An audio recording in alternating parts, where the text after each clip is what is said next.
First one, people have to give money to Ken. Now, obviously, this is you can have an immediate impact on this campaign by donating. $7,000. I ponied up $100 tonight. That means that I am supporting, that I am accounting for 1.5% of this campaign's expenditure, just like that. And I haven't had a feeling of power like that for a long time. So I would recommend it. It's quite a rush. We've saved for the last of the giant poets, the Colossus himself. I want to introduce Iyaba Mandingo. He is not only a poet, but he is a painter. He's a performing artist. He has dabbled and worked and succeeded in so many of the arts. He came to this country from Antigua as an 11-year-old. Art has always been a part of his life. As a boy, and I loved reading about this, he used his mother's foil paper to create figures and animals, and his grandfather was a tailor. And the young Iyaba Mandingo was fascinated by the patterns and colors and shapes of the material in his grandfather's tailor shop. His influences range from Picasso to African masks. Caribbean writers have influenced him.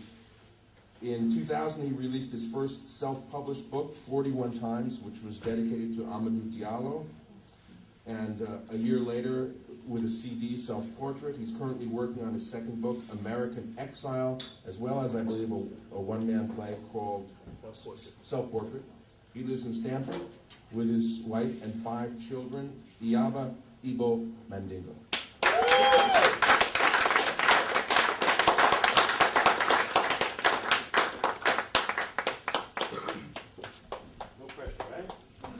How you guys doing?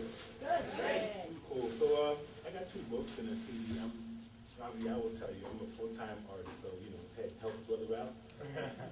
41 Times, and this is American Exile. It's been out about a month and a half. So I love chapbooks because you don't have to listen to stupid editors who don't know anything about poetry to tell you what you should include or not include. So I read some stuff by there. Ken actually asked me to pick a really interesting poem for me. I'm going to read it for you. Thanks.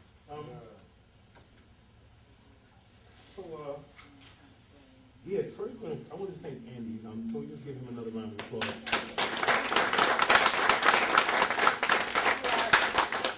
I guess I can give you like a really short of a little synopsis of me as far as how Andy and I met. 9/11 happens. I have a poem called 9/11. It's very, very, very, very critical. I'd probably do it for you guys. I did it in Stanford at a spring festival in, I think 2 years after, right? I think about 2 weeks after we invaded Afghanistan. And it was a spring concert that myself and another black poet performer had to fight to get involved in. So we get in, and then they like a week before, they shorten our times and tell us instead of 15 minutes each, we're now going to get 15 minutes together. So we decided we're going to just pull everything. He played drums and guitar, and I played chakray and a little guitar. So we decided we'd do a show together.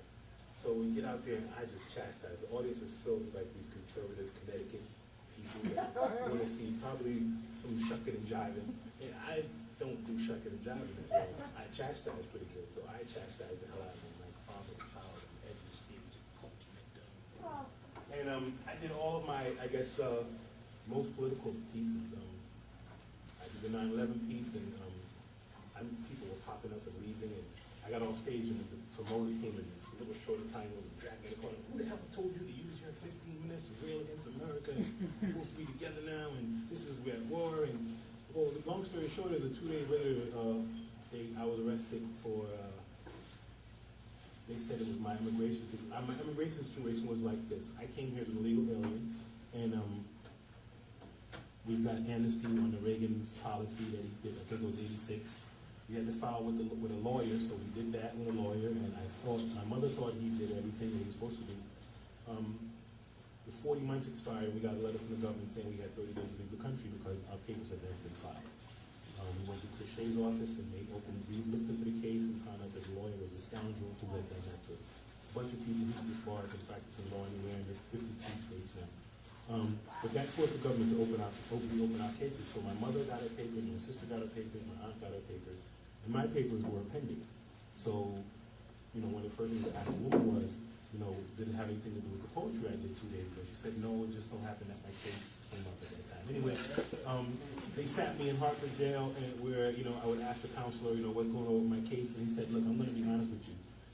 Immigration pays the state double what they pay for a regular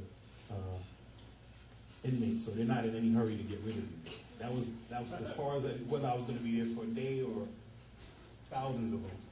Anyway, after 55 days, they let me out, and I think that one of the things that really, really forced their hand was the article that Andy wrote about my story, and we never knew each other. I still don't know how he picked up on my case, but I've always been grateful for him for that. So much so that I knew the impact that he had. I thought it was what he did that did it anyway. But then at the court, at the trial, the day of the trial was it was 2003. So a year later, I had to go back for the trial, and the judge was actually a cool guy. We had 5 kids. We had that in common, and he ended the case by saying this man is an asset to his community. He doesn't need to be locked up. I had letters from the mayors and principals and ministers and parents. So he let me out, and as I was, everything was kind of, he just putting their papers together. He said, oh, by the way, that article you wrote about us was very critical. And that was Andy's article, so let's give him some love for that. So, I don't know about the rest of the poems, but I get nervous when I got to stand up in front of people. So I thought that all the butterflies would leave in that little talk I just did, and there's still a couple of them there. So I do this piece that kind of helps me to just, it's called Ancestors. So I bring in the old people from my past, and they kind of help me not be afraid to stand in front of people and do poems. So it's called Ancestors. It goes like this.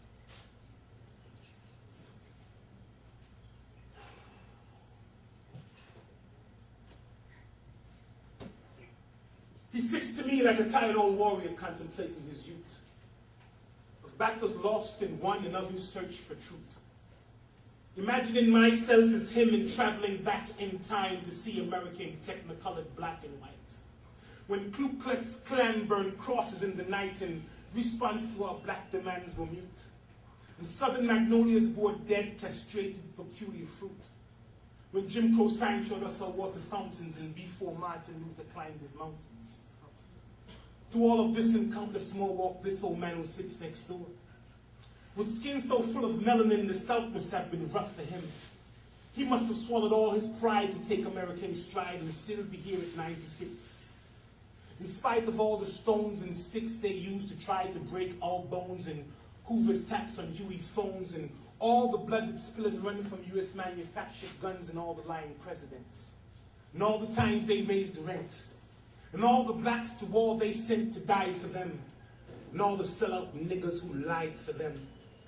Through all of this old man walked, and still to sit and hear him talk, his strength remains, his pride remains, his love remains, his stride, it remains. He died this year, but I will not forget. And I haven't forgotten you, mother dear. The wailing of your cries, it lives within my ears. I haven't forgotten the way it felt to only have your child for a while, and fears